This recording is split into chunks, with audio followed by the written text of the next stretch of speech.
Good evening, everyone, and welcome to District 63's Mentor Mondays. My name is Stephen Shaner. I'm honored to be your host and Toastmaster and Zoom Master for the evening. We'll be doing these sessions every Monday. We have lots of different topics picked out, and if you have any topics that you'd like to hear about, please let us know, and we'll see if we can get something on the schedule. I'll cover those topics for you. How many of you have enough members in your club? Are you happy? Most of the time when I ask that question, I get a resounding, no, we could really use some more members. Tonight, we're going to learn about club growth.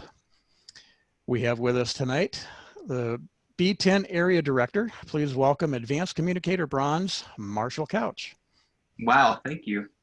That might be the best introduction I've ever gotten. It's clear that you've been in Toastmasters for a while and you've earned that DTM. Thank you so much, Stephen, for having me here. I'm really excited to talk about growing the club because I think Toastmasters is a fantastic organization. And I know that there are so many people that can benefit from it. And I hope that you believe that too. And that's what we're here to talk about. So let's just jump right in to club growth.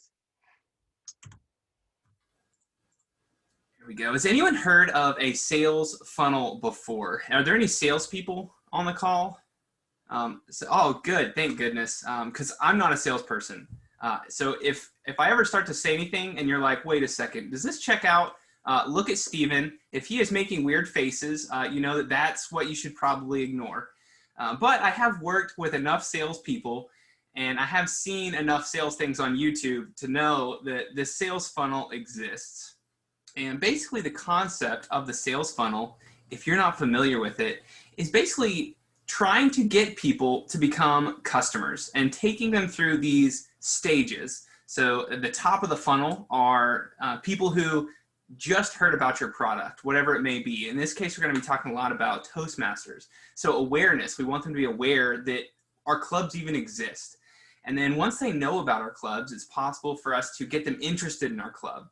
And then they might start consider joining our club, right? And we basically just want to get them down this funnel until finally they make that purchase or they sign that check to Toastmasters International and our club to get them to be in Toastmasters. And that's what we're going to be talking about is how do we get them from the top where they've just become aware of Toastmasters or even above the funnel and down to where they're a Toastmasters member and they're receiving all the benefits of Toastmasters.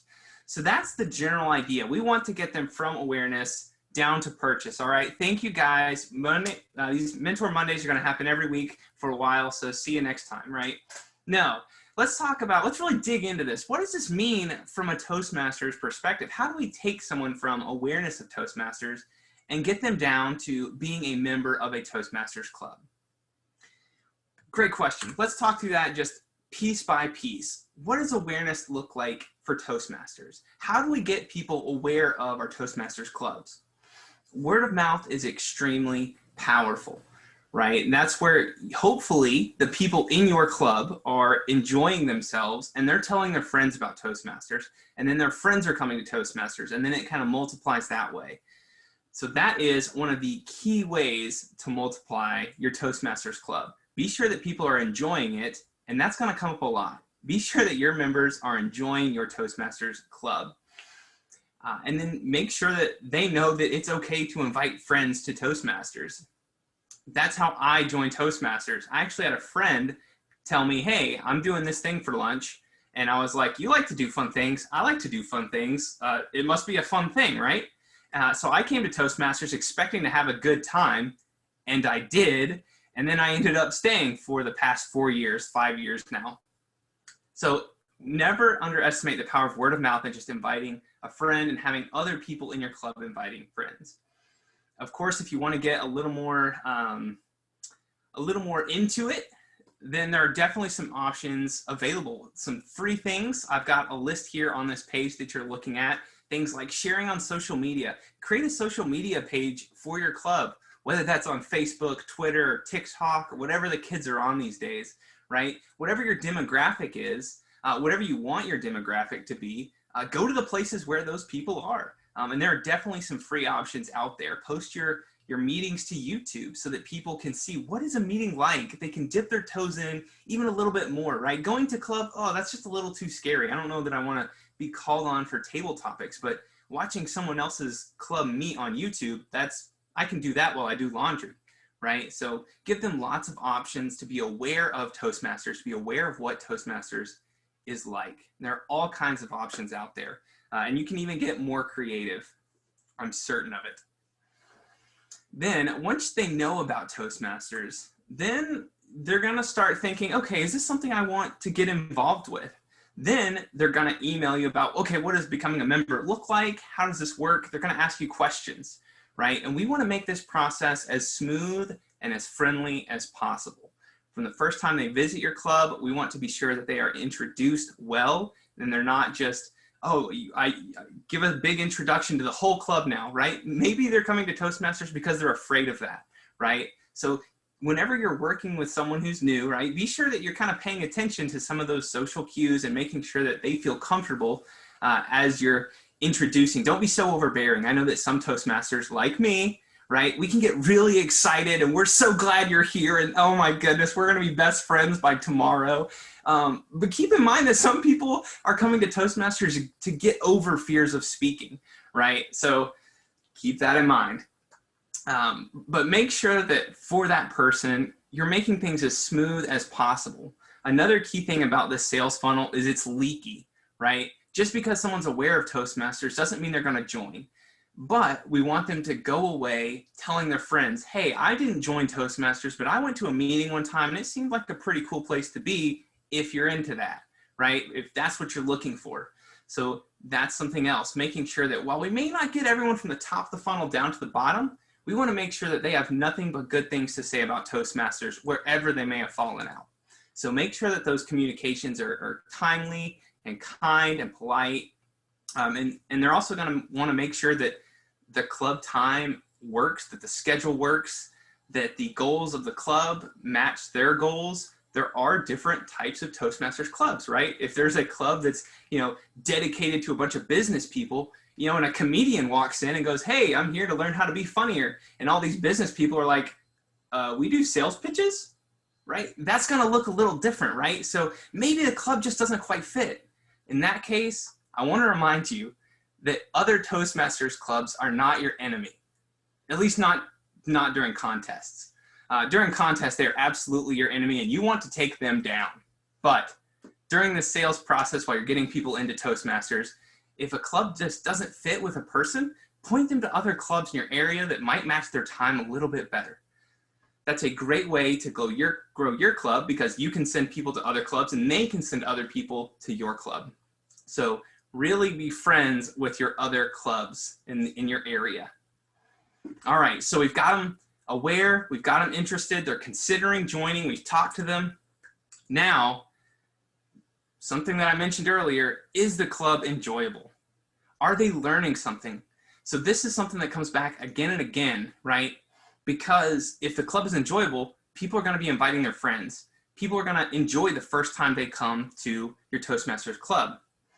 And then once you get them in from just enjoying it, if you can keep them enjoying it, they'll stay. And then also, Toastmasters has a pretty good way about just becoming useful through all the enjoyment you can have through Toastmasters. So focus at least a little bit on the enjoyment, making sure that people are having a good time at Toastmasters. While we want people to grow and develop, we also don't want them to be really bored during all of our meetings because we have to make sure that everything is exactly by the book and exactly on time and you tripped up this many times. There may be times where you need to not have a grammarian because for whatever reason, it just wasn't a good day, right? There have absolutely been times when I was the grammarian when I was like, you know what, guys, it was a rough day. Let's just say that, right? So keep in mind those sorts of things. Your club is a unique club. It's going to have unique and different days. And it's okay to kind of think, what does the club need right now to grow and to improve, right? Making sure that you are providing good quality material and helping mentor people along, things like that during your club is really going to help people come into it whenever they see, hey, this club is enjoyable and people are really learning, right? And you really want them to be able to see that in a single club meeting. So once they're in, right? Once they've done it, they've come in, they've seen it, they've liked it. Now they're in the club. They've signed the dotted line. They are part of our club. We want to make sure that the club continues to be enjoyable, right? So they can start inviting their friends, right? It wasn't something that they enjoyed this one time and it was fun, but it kind of got old after a year. They felt like they had gotten to the top of their game in the speaking world, at least as far as their club could get them. We don't want that to happen. So you want to make sure that the club stays enjoyable, and it's not just something that we were enjoyable for one meeting for you as a guest, but now we're just going to throw a bunch of work on you all the time because you're the club president and you're the only one who's willing to do all the work. You absolutely don't want that. You want to have a flourishing club with lots of members that are enjoying the meetings, that are being mentored, hopefully by other members within that club, or if you need to, go outside of your club to identify some mentors for maybe some of your more senior members who have been around a little bit longer, and so it's a little bit harder for them within your local club to find some of that mentoring that they might want or need. But identifying those people so that they continue to grow, right? I feel like in my Toastmasters experience, I've seen a lot of rotation in terms of, members get to about 2 years in and they don't really want to go for DTM. And so then they just kind of start to cycle out, right? Because they feel like, well, I'm definitely better than when I started Toastmasters, which is absolutely true. You can grow so much in 2 years of Toastmasters. You can grow so much in 6 months of Toastmasters. But there's still a long way to go. So really just making sure that people remember that just because you become a good speaker doesn't mean that you can't also become a great speaker and a fantastic speaker. And there's always another step ahead of you. So making sure that people realize that Toastmasters is beyond just that 2 years from maybe a bad speaker or a decent speaker to a good speaker. There's still a lot of ground to cover after you get past that good speaker level. And you want to be sure that your club is doing that. And that's a key thing about good evaluations and maybe being more involved in local contests and things like that. So people are seeing more diverse evaluations. They're seeing the larger Toastmasters organization so they can really experience more people and how much further they might still have to go. I remember being about a year into my Toastmasters journey and feeling like, wow, I'm getting pretty good at this. And then I went to more local contests and higher up level contests in the area, the division, the district. And I was like, wow, okay, I got a little ways to go, I think. So making sure that people realize that there is always room to grow, even after they become a member and been a member for a while, is important. I really encourage officer roles. For me, Toastmasters became a lot more fun for some reason whenever I became an officer. Once I got some say in what was going on in our club, and I had the ability to make sure that our club was more enjoyable, I enjoyed it more because it became more like a club that I enjoyed being a part of. So if someone's saying, hey, I don't like my Toastmasters club, encourage them to get into a leadership role so they can help shape how meetings are run a little bit. If you don't like the topics that are coming up, why don't you be the topic master so that you can choose the topics that are coming up, things like that. So really encourage people to help shape their club and enjoy that club. Make sure that they are going to a Toastmasters experience that they enjoy. And again, if they enjoy their club, they're going to invite their friends. They are going to continue coming back. So that's why I tend to focus on enjoyment, right? Because if you enjoy it wherever you're at in the funnel, even if you are a member for a while and then you leave, but you remember, man, I had such a great time in Toastmasters while I was in it. I had to leave because life got busy, but if they really enjoyed it, chances are they'll come back. They'll have positive things to say. And that's really what we're after, right? One of the key things about club growth, and most salespeople will tell you this, it's easier to maintain customers than to get new customers, right? So whenever we're talking about club growth, it starts with the club membership that you already have. Focus on the club membership that you already have and start with that. Once you've got a strong membership that is enjoying Toastmasters, and it's easy to bring in someone else from the outside and not try to convince them, hey, did I mention that our club meetings are really fun?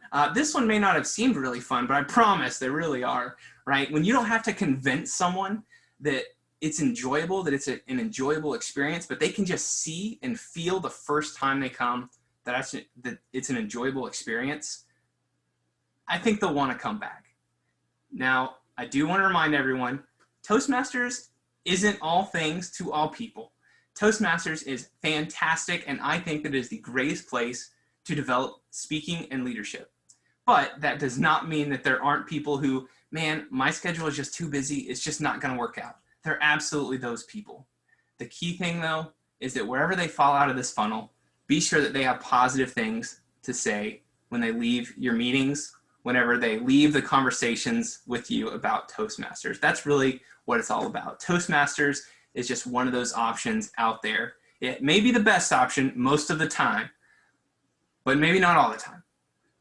But I think that Toastmasters is a fantastic organization that so many people need to hear about that haven't heard about it. It blows my mind that, that there are people that still haven't heard about Toastmasters at this point, because it's just that fun. It's just that good. But again, we want them to come away wherever they leave, whether it was just an email that they sent and they decided no, maybe not, or they've been a member for a little while and just couldn't maintain. We want them to say good things about our club and Toastmasters in general, and that's what it's all about. Thank you.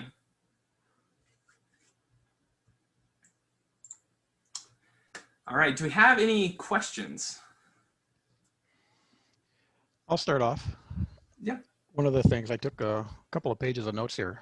I wish all of our members had the passion and the energy that you have. We would certainly be a different organization if that was the case.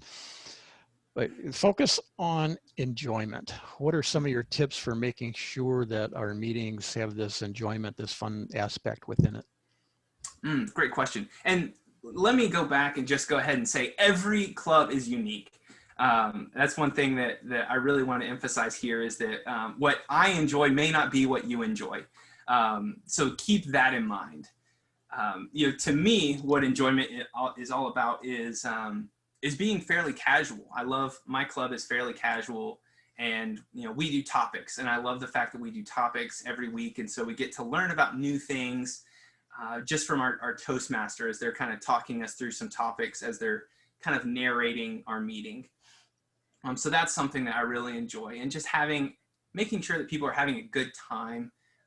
Even with evaluations, the evaluations are extremely important, and I don't want to take away from the importance of a good evaluation. But at the same time, if you have a club in which evaluations are very stuffy, that might not be good for some people, right? You might want occasionally, and depending on your members and things like that, you may want an evaluation where, the evaluator maybe pokes a little bit of fun.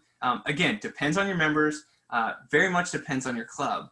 But those sorts of things, I think, maybe having table topics where it's, a little bit more jokey, a little bit more fanciful and ridiculous, right? I know that we've had one table topics master in the past, basically made us all try and tell stories that all connected to each other. But it started out, I can't even remember how it started out, but, like dragons and unicorns and, okay, now what do you do?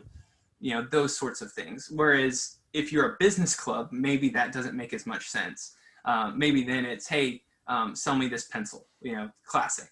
So depending on your club, depending on the environment, depending on the people, the connections that you have, you kind of have to pick and choose, okay, what does enjoyment look like, right? If you've got a club full of comedians, it's going to look a little bit different than if it's a club full of salespeople, and it's going to look a little bit different if it was a club full of storytellers, right? All of those different demographics will drastically change a Toastmasters club. And so enjoyment might look different for you and for your club, but the key thing is to make sure that you don't lose sight of that, right? Because if a storyteller goes into a club that is a bunch of salespeople, they might go, wow, I'm not sure this is for me. So making sure that enjoyment fits the demographic of your club, I think, is the key thing. All right, thank you. Anyone else have questions?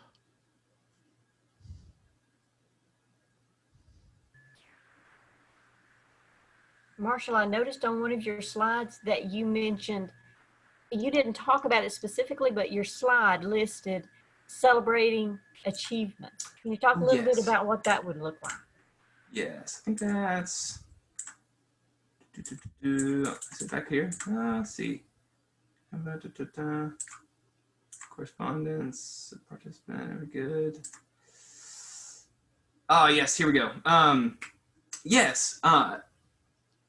So getting people to become and being a member, right? What are the things that they find that is, what do they feel fulfillment from Toastmasters, right? Number one, you hope that they can see themselves getting better over time. Sometimes that can be difficult, right? We really hope that someone comes in and they give their icebreaker and they see how well they did, right? And then in 6 months, they give another speech and hopefully they can kind of look at themselves and say, wow, I feel really, way better about this. I feel really confident now. Hopefully they can just see that within themselves. But a lot of times, right, when we're growing as speakers or as anything, it's really difficult to see the small changes that are happening from week to week. So making sure that people know, whether that's partly during evaluations, but also as they see, hey, I've finished level 1, level 2, level 3, making sure that the club can see, hey, people are growing in this club. This person has finished level 4, whatever it may be. But also, I think during evaluations, like, wow, I've seen you grow over the past 6 months. It's been incredible to see you become a pretty good speaker, right? Whenever maybe you started out as a pretty good speaker, but now 6 months later, you're getting really good. It's getting harder and harder to evaluate you, which is a good thing. And so those sorts of things, making sure people can see their growth. And Toastmasters has really baked some of that in now a little bit better with pathways. But always, if you can take a few extra steps to help people see how they're growing, I think that can go a long way. Hey, Marshall, I see on this same slide you have mentor members. Can you give us some tips on, what type of mentors and how you assign them, if it's new members or existing members? Any tips on mentoring? Absolutely. Number one, make sure that you have someone in your club whose job it is to set up mentors and make sure that mentoring is happening. It's kind of one of those things that it's very easy for club mentors to kind of fall by the wayside, because if it's nobody's, or if it's everybody's job, it's nobody's job. So I think a lot of clubs might kind of go into it thinking, oh yeah, we'll assign some mentors and then just let it happen. It's really good to have an individual within your club who is responsible for making sure that those mentor relationships happen and that it's actually working out. And some other things you might consider are actually having some time in your meeting set aside, whether that be at the end or the beginning, just for mentors to talk to each other, mentors and mentees to talk to each other, and make sure they've got some time, that it's not something that, oh man, I've also got to find some time outside of Toastmasters. But maybe just giving them 10 minutes or something like that to kind of talk about, hey, how's it going? Or maybe make that part of your evaluation, where, hey, first your evaluator goes and it's, a random person from the club, but then here's also a short evaluation from your mentor to kind of talk through what they're seeing in you, right? And that could kind of tie back to that, hey, this is the mentor's time to talk about how they see that person growing, something like that. So sky's the limit here. Individual clubs are going to be a little bit different, but mentors are extremely important, I think, inside and outside of Toastmasters. So I think mentoring can be hugely beneficial to especially younger Toastmasters, but also to very seasoned Toastmasters. I think that once you kind of see some of those members maybe hit that plateau where they don't feel like they're growing as fast, they've kind of been able to get their uhs and their ums under control, and now they're working on the so's, which I feel like is where I'm at. That can really kind of help that plateau get back up. I guess I should go this way. Help them kind of get back on the up and up towards getting over those things. Hey, Marshall, this is Don Biddick. Mm-hmm. Hey, thank you so much for doing this presentation. I really appreciate it. I really like a lot of things that you've said. During this time when we are probably 90% online still, do you have any tips for making those meetings enjoyable, exciting, interactive, et cetera, et cetera? Yes. Yeah, absolutely. This is where really look at Steven and see what his face does. No. I think for my club, what I don't know if this is the right or wrong answer, or I don't know if this is the right answer. It may be the wrong answer. But one thing that we've started to do as a club to kind of interact a little bit more, because you're not sharing a physical location, what we've started doing is we've started using the chat as kind of some color commentary almost. So while the Toastmaster is talking through things, the chat might be talking about like, oh yeah, I did that, or I've seen this, or oh, I can't stand, whatever it may be. Just to kind of have some side conversations. Again, your mileage may vary, your club may be very different. You want to be sure that you do that in a at least semi-respectful way, because you don't just want the Toastmaster to be like, all right, you guys aren't even listening, because you're having a bunch of side conversations. But having a few small side conversations, especially if it's related to what's being talked about, can be a good form of interaction, right? Because we don't have that same body language if we were in a room giving a presentation to someone. So the way that we interact with a room full of people is very different from the way we interact with a screen full of people. So just having that chat going so that people can kind of see like, oh yeah, they really enjoyed that joke I made. I can see that they're talking about it, or they're kind of, riffing off of it in chat. So I don't know that that's the right answer for every club. That's one of the small things that my club has done that I think has made it more enjoyable to just kind of, oh, they said something that was really funny, make sure I put a LOL in chat for that, or whatever it may be, or talk about, where I've seen something similar in life, whatever it may be.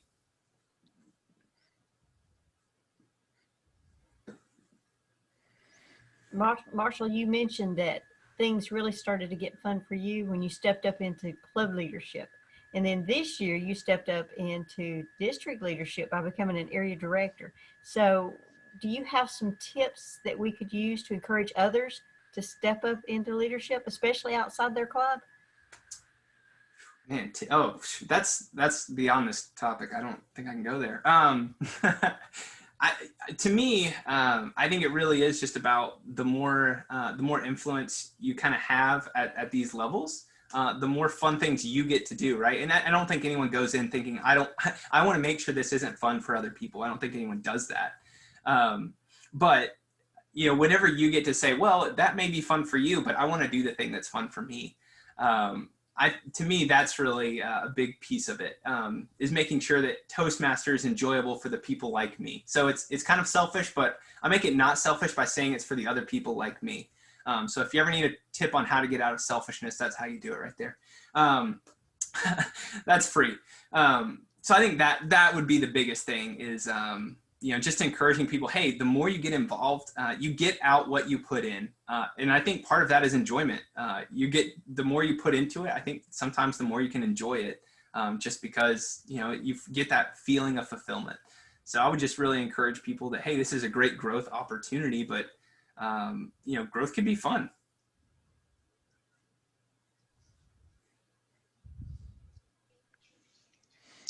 Anybody else have any questions?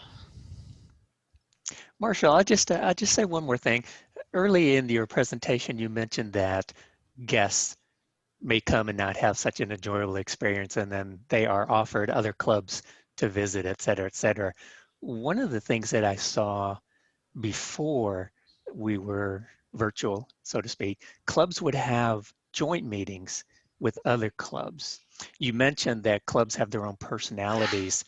One of the things that I would love to encourage our clubs today with this online environment is to invite a couple of evaluators from another club to come into your meeting and give your speakers a new perspective on feedback, et cetera, et cetera. What are your thoughts on that? Should we promote that more? Oh, absolutely. Yeah, I love it. I think that different, I think, can be fun a lot of times. Sometimes you don't even, it's not that one thing is better than the other. And that I think is kind of the key thing, is like no club is necessarily better than another club, but sometimes it's just neat to experience different things. A lot of before I became an area director, I had no idea how other clubs ran things, right? And then as an area director, I went to another club meeting. I was like, wow, they're doing it all wrong. I can't believe it. No, but that's kind of how it just feels different. You're like, it's all the same stuff, but something just doesn't feel the same. You know, it just doesn't have the same flavor for whatever reason.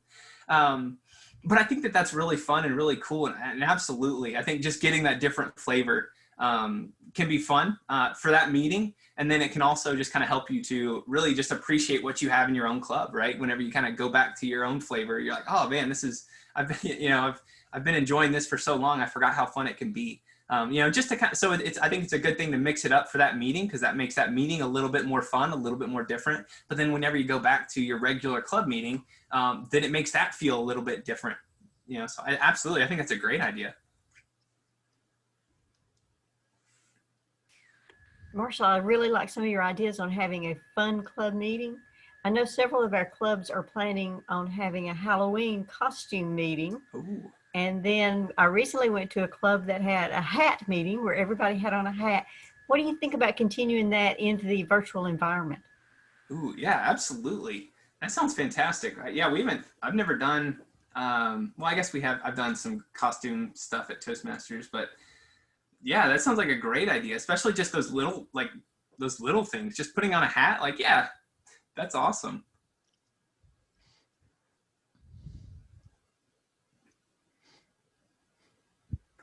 Any other questions?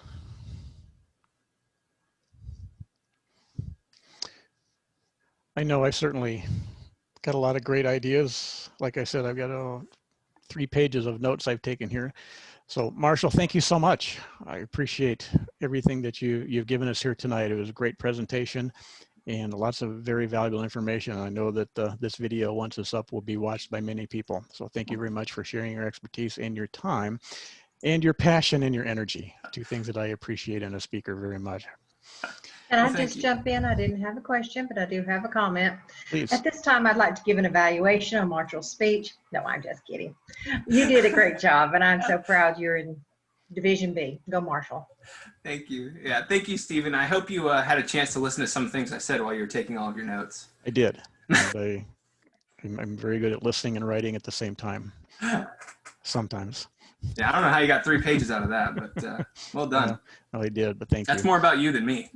Well, so coming up next Monday, October 19th, I will be doing a presentation on moments of truth, first impressions. On October 26th, our district program quality director, Marty Foster, will be doing a session on mentoring. November 2nd, Kelly Knowles will be doing a pathways overview, find your path. And then on November 9th, Kim Santan will be doing a district leadership overview session. So that's our schedule over the next few weeks. We're hoping to get that schedule up on the website here very soon. So stay tuned, keep an eye out for that.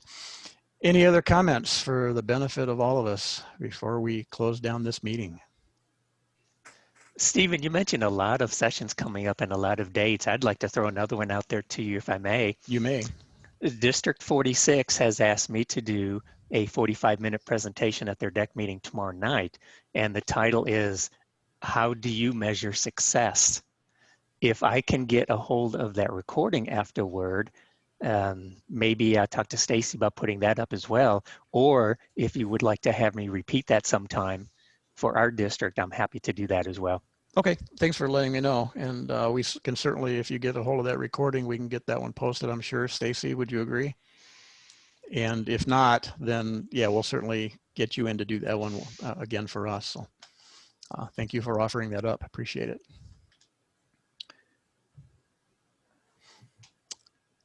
I believe we are done. Thanks everyone for being here tonight for our first ever Mentor Mondays. As we move forward, hopefully we'll see more people in attendance. But thank you so much for being here, and we will go ahead. I'll stop the recording and we'll call this one done.